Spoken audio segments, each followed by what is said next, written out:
नमस्कार दोस्तों। एक नगर में एक बहुत बड़ा शातिर चोर रहा करता था और उस चोर के बारे में जानते तो सब थे, पर आज तक उसे कोई पकड़ नहीं पाया था। उस चोर ने अपना पूरा जीवन चोरी करने में लगा दिया हुआ था। उसके पूरे नगर में और उसके आसपास के इलाकों में भी उसकी बराबरी का चोर कोई नहीं था। दोस्तों, उस चोर का एक बेटा भी था जिसे वह अपनी तरह एक शातिर चोर बनाना चाहता था। वह शातिर चोर अपने बेटे को हमेशा एक ही बात सिखाता था कि बेटा, कभी भी किसी साधु सन्यासी का उपदेश मत सुनना।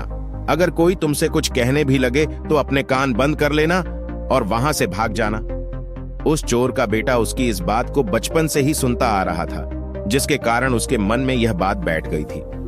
क्योंकि उस लड़के का पूरा ध्यान चोरी करने पर ही था, इसीलिए वह भी अपने पिता की तरह एक शातिर चोर बन जाता है। हमारा ध्यान जिस भी चीज पर ज्यादा होता है, हम उस चीज में माहिर हो जाते हैं। एक दिन वह चोर सोचता है कि छोटी मोटी चोरियां तो बहुत कर ली, क्यों ना आज राजा के महल में ही डाका डालूं।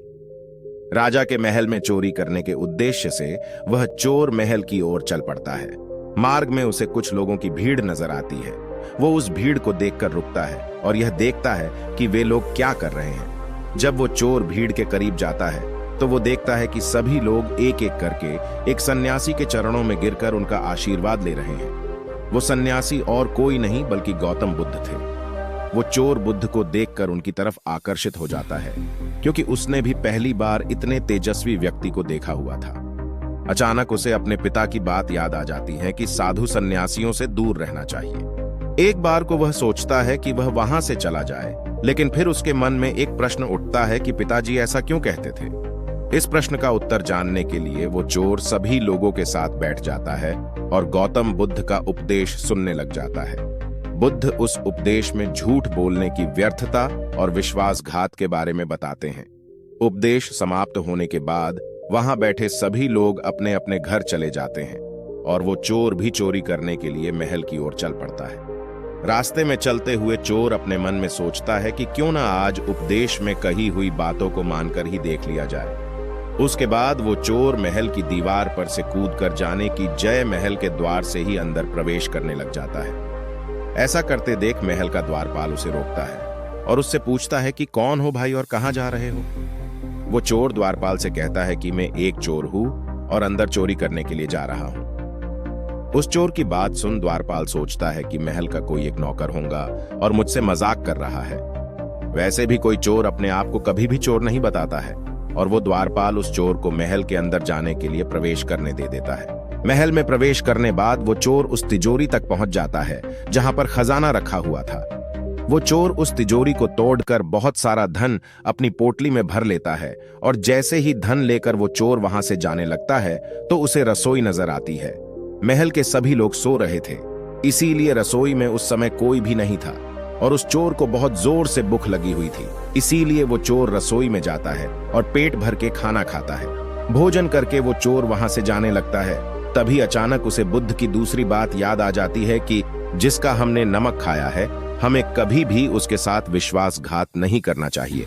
वो चोर मन ही मन सोचता है कि मैंने इन राजमहल वालों का नमक खाया हुआ है और अगर मैं इनके धन को चोरी करके ले जाऊंगा तो यह विश्वासघात होगा। इसीलिए वह चोर उस धन को रसोई में ही छोड़कर जाने लग जाता है। ऐसा करते हुए उसे महल का एक व्यक्ति देखता है और वो शोर मचा देता है कि महल में चोर घुस गया हुआ है। राजा के सिपाही उस चोर को पकड़ लेते हैं और उसे राजा के पास ले जाते हैं और उसके बाद राजा उस चोर से पूछता है कि जब तुमने धन को चुरा ही लिया हुआ था तो तुम उसे छोड़कर क्यों चले जा रहे थे। वो चोर कहता है कि एक सन्यासी के उपदेश के कारण किसी के साथ विश्वासघात करना बुद्धिमता नहीं है बल्कि मूर्खता है। जिसके भोजन को खाकर हमें जीवन मिला है, उसके साथ हमें कभी भी विश्वासघात नहीं करना चाहिए। उस व्यक्ति की बात सुन राजा प्रभावित हो जाता है और उस चोर से कहता है कि यदि तुम ऐसे उपदेश बचपन से ही सुनते आते तो तुम कभी भी चोर बनते ही ना होते। जाओ, मैं तुम्हें छोड़ता हूँ, लेकिन एक बात को हमेशा याद रखना कि सही संगत और सही उपदेश ही व्यक्ति का जीवन बदल देते। दोस्तों, इस कहानी का उद्देश्य आपको सिर्फ यह सिखाना नहीं है कि आप किसी के साथ विश्वासघात ना करें या झूठ ना बोलें, बल्कि ये कहानी आपको सिखाना चाहती है कि आप बुरे तब तक की है जब तक कि आप सही उपदेश सुनना और सही संगत करना शुरू नहीं कर देते। जो कल आपने गलत संगत कर ली थी, वही आज आपके दुखों का कारण है।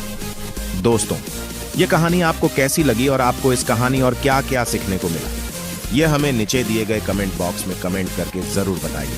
साथ ही अगर आपको यह कहानी पसंद आई होगी तो अपने दोस्तों के साथ इसे जरूर शेयर कीजिए।